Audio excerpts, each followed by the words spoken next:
Hello friends, आप सबों को फिर एक बार मेरा प्यार भरा नमस्कार।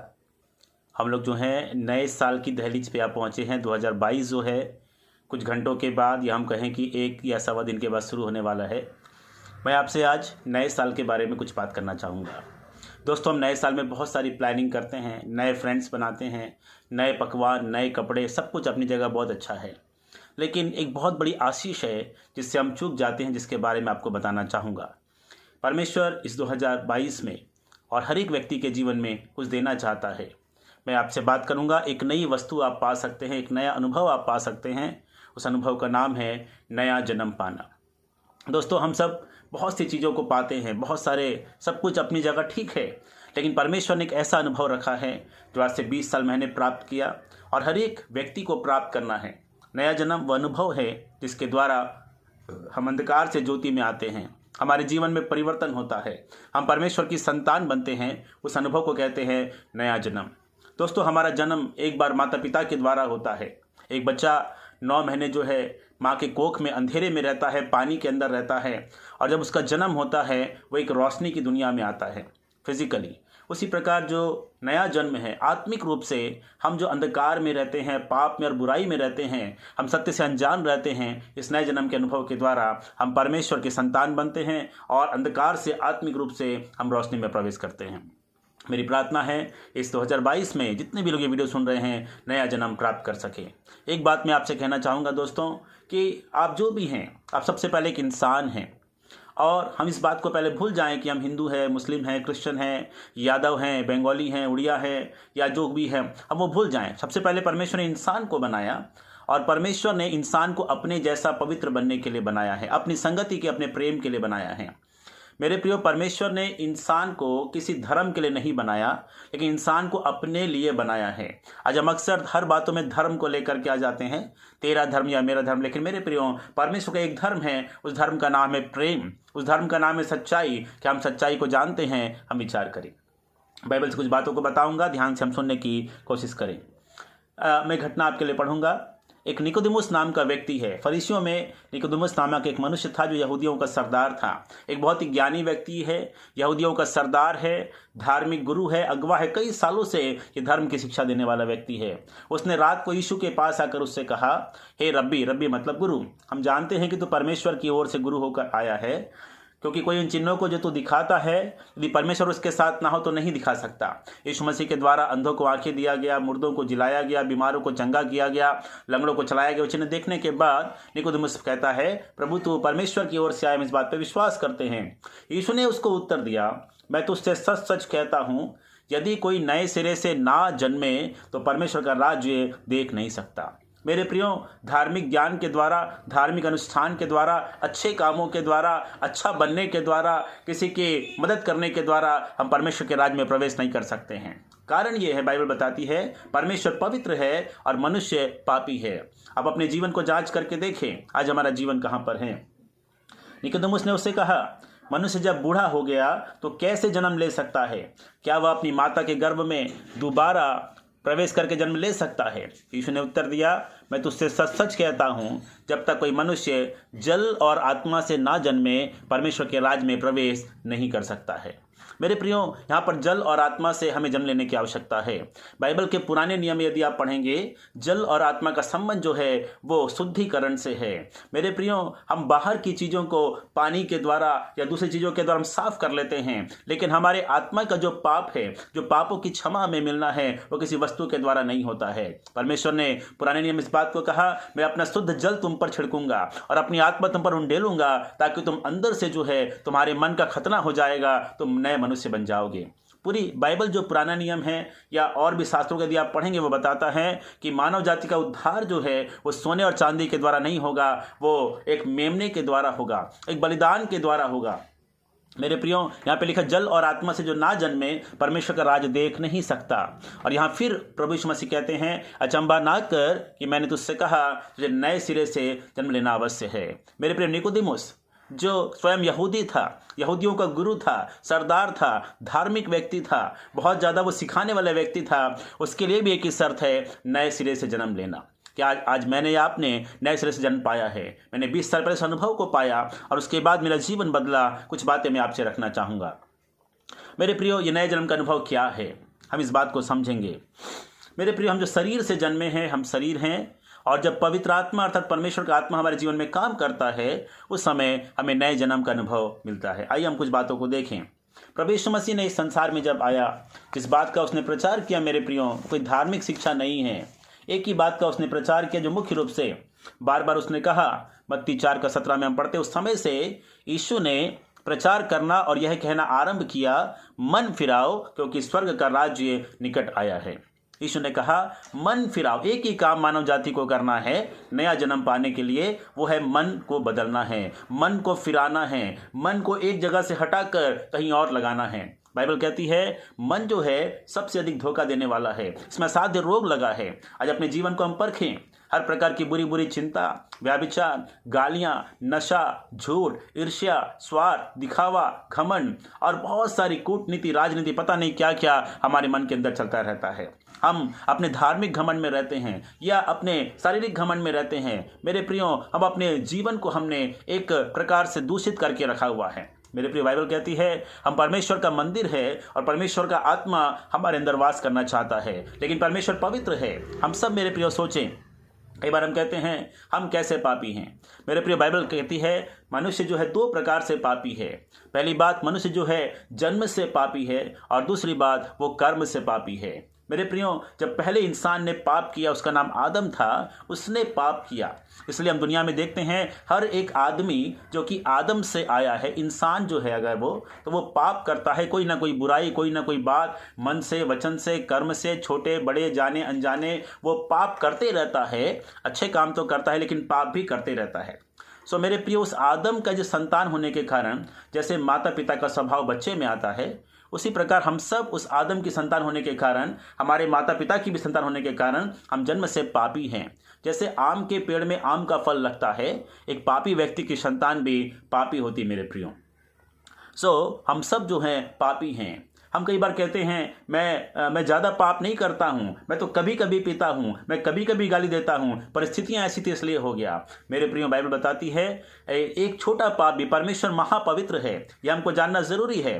कई छात्र इस बात को नहीं बताते हैं कि पाप की मजदूरी मृत्यु है, परमेश्वर परम पवित्र है, और यदि हम एक भी पाप हमने किया है या पाप में हमारा जन्म हुआ है, हम परमेश्वर के पास नहीं जा सकते हैं। एक बच्चा जन्म से पापी होता है। एक छोटा बच्चा आप देखे होंगे, उसे ईर्ष्या करना मालूम है, गुस्सा करना मालूम है। एक छोटे बच्चे को झूठ बोलना मालूम है, एक छोटे बच्चे को गुस्सा करना मालूम है, क्योंकि मेरे प्रियो जन्म से एक व्यक्ति पापी है। इस पाप से कैसे मेरा उद्धार होगा या मानव जाति का उद्धार होगा, इसके लिए हम विचार करें मेरे प्रियो। बाइबल कहती है, यीशु मसीह ने कहा मन फिराओ क्योंकि स्वर्ग का राज निकट आया है।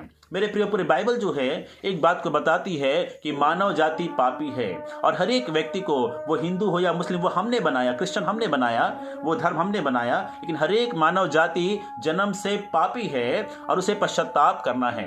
बाइबल में हजारों उदाहरण हैं जब लोगों ने पश्चाताप किया, मन फिराया, अपने आप को बदला। मेरे प्रियो, अधर्म जो है आज अपनी इच्छा से चलना, वो भी एक पाप है। धार्मिक रीति रिवाज दूर से अच्छे तो लगते हैं पर हमारे जीवन को अंदर से नहीं बदल पाते हैं। मेरे प्रियो, हम अपनी इच्छा के अनुसार जीना पसंद करते हैं। सो यहाँ पर यीशु ने कहा मन फिराओ क्योंकि स्वर्ग का राज्य निकट आया है। नया जन्म का मतलब है मेरे प्रियो एक नई सृष्टि बनना। जब हम इंसान से पैदा होते हैं, इंसान का स्वभाव हमारे अंदर आता है, लेकिन जब परमेश्वर से हमारा जन्म होता है, परमेश्वर की सामर्थ से होता है, तो परमेश्वर का स्वभाव जो है हमारे अंदर आता है। यूहन्ना का सुसमाचार 1 अध्याय में इस प्रकार लिखा हुआ है कि परंतु जितनों ने उसे ग्रहण किया, जितनों ने, कोई भी कर सकता है। यीशु मसीह मानव जाति के लिए आया, हर किसी के लिए आया, और वह कहता मैं पापियों को बुलाने और बचाने के लिए आया हूँ। यहाँ लिखा है जितनों ने उसे ग्रहण किया, उसने उन्हें परमेश्वर की संतान होने का अधिकार दिया, अर्थात उन्हें जो उसके नाम पर विश्वास करते हैं। वे ना तो लहू से, न शरीर की इच्छा से, न मनुष्य की इच्छा से, परंतु परमेश्वर से उत्पन्न हुए। मेरे प्रियो, हम जब परमेश्वर से पैदा होंगे तो परमेश्वर के जैसे काम करेंगे।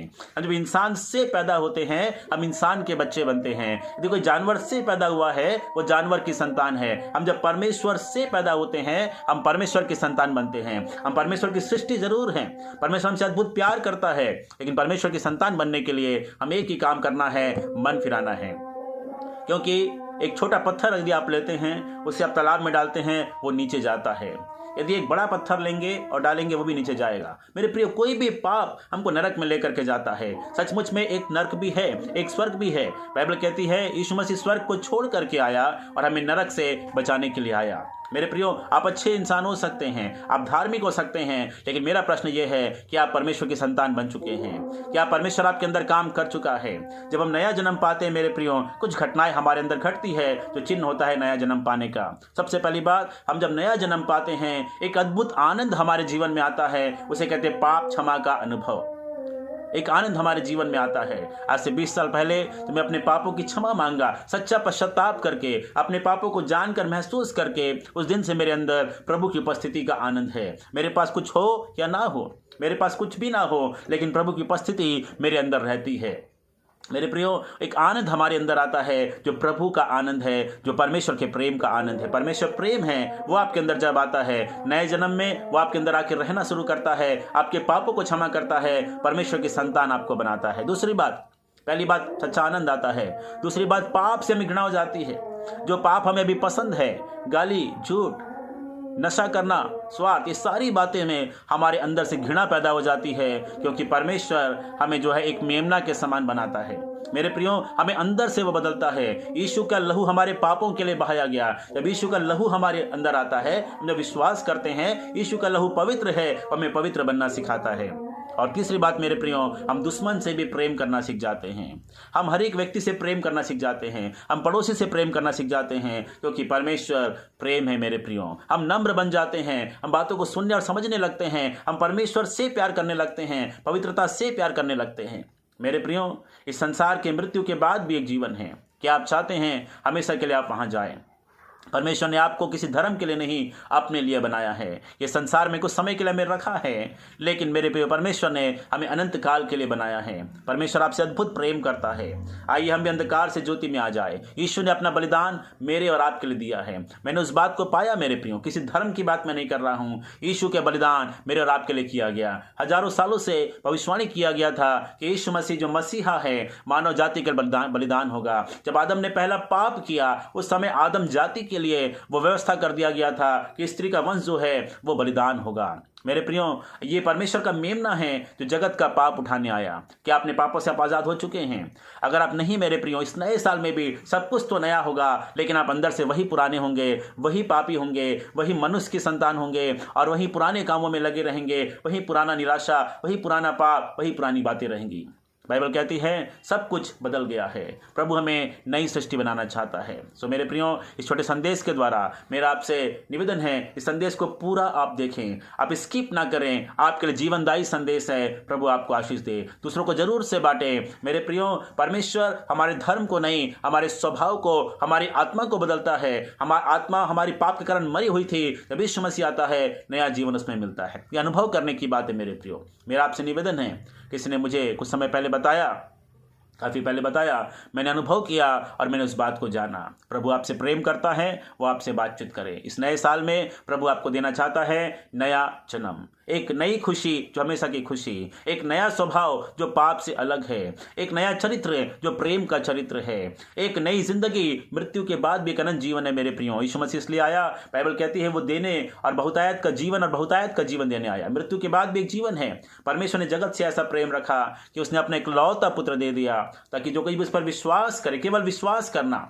मेरे प्रियो, अविश्वास सबसे बड़ा पाप है। हम जब विश्वास करते हैं कि यीशु मेरे लिए दुनिया में आया और उस पर यकीन रखते हैं, भरोसा रखते हैं और प्रार्थना करके अपने आप को समर्पित करते हैं, जो कि इस पर विश्वास करे वह नाश ना हो। हम सब नाश की ओर जा रहे हैं, उस गड्ढे की ओर जा रहे हैं, नरक की ओर जा रहे हैं। मेरे प्रियो, धर्म हमें नहीं बचा सकता, जाति हमें नहीं बचा सकती है, ये हमने बनाया है। परमेश्वर ने एक रास्ता बनाया है, वो यीशु मसीह है। यीशु ने कहा मैं ही मार्ग, सत्य और जीवन हूँ। उस मार्ग में आज मैं भी चल रहा हूँ और मुझे अनुभव प्रभु ने दिया। मेरी विनती और रिक्वेस्ट है, आपके छोटे या बड़े भाई होने के नाते आप जरूर से सुने।